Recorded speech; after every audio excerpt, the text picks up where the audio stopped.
Paul Noble, and I'm the founder and creative director of Spiritland, which is a space for music lovers, just up the road in King's Cross.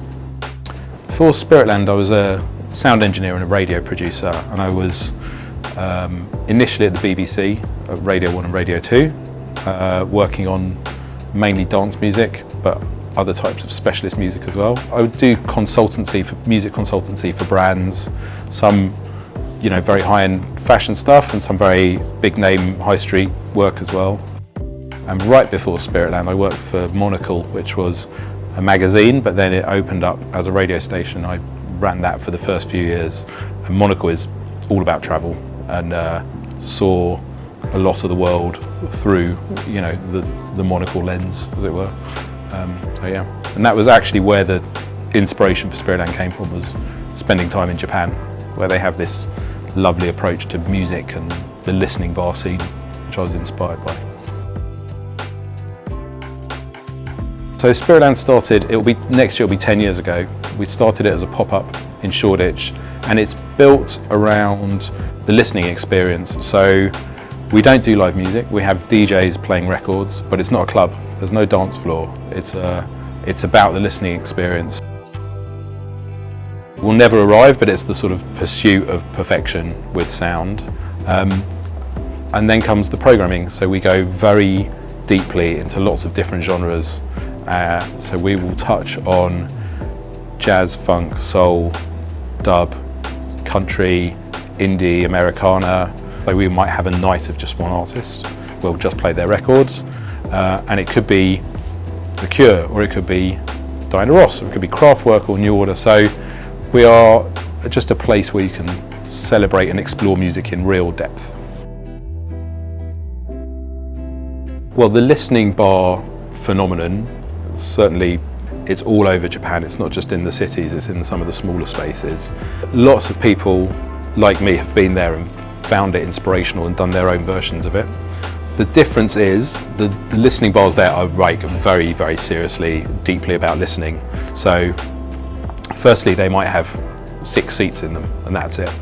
Secondly, lots of them have a cover charge, so you've already paid to be in there, and usually the owner will be playing music, just an album, start to finish. Now, that's all lovely and it works in Japan. In London, there's a certain level of energy that happens when you put people in a bar with music and alcohol, and it starts going up, and the actual listening goes out the windows. You can't emulate the Japanese version, and I wouldn't want to, because there is a London DJ culture and a DJ tradition, and there's just a London energy which you don't want to squash. We're not the fun police. We don't want to be telling on to calm down or stop talking or stop dancing. That's not what we're here for. So there's inspiration from there, but we've made it into our own thing. It's played a big part in my working life. I've travelled a lot with previous jobs as a sound engineer and radio producer around the world, really, States and Caribbean and Asia. And at the moment we are opening in Lisbon next year, so I'm there every 6 weeks or so, working on the new venue, and we've also been putting on events over there every few months. If there's any chance to travel, I will jump at it. Last week we went out to Zurich for an opening of a hotel who we're working with, and just for a night, but whizzing around the bars and the hotels there, suddenly you'll see a dish or you'll see a cocktail method or something. There's just inspiration everywhere. There's only so many places you can go to in London, but to sort of suddenly jump into the Zurich food scene, you'll see something else that you wouldn't have spotted. What I've now realised travelling well is travelling really, really light, as light as possible. So now I'm on that, one item from each thing, and try and do it all with a backpack, and take commit to one pair of shoes, and those are my shoes for the whole trip. Like everyone, I don't want to see anything that I've seen before, so I want to know where the locals are going and where the underground is, the music venues, the cool bars, the cool restaurants. So I'm always up for getting any tips and any insider knowledge before I go.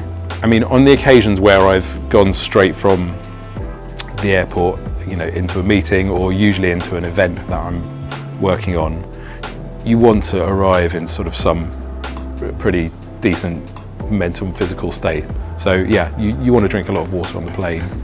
Ideally you want to get some rest and give yourself a bit of time to decompress at the other end before you go straight into it. But usually budgets mean you're sort of off the plane and into whatever you're doing.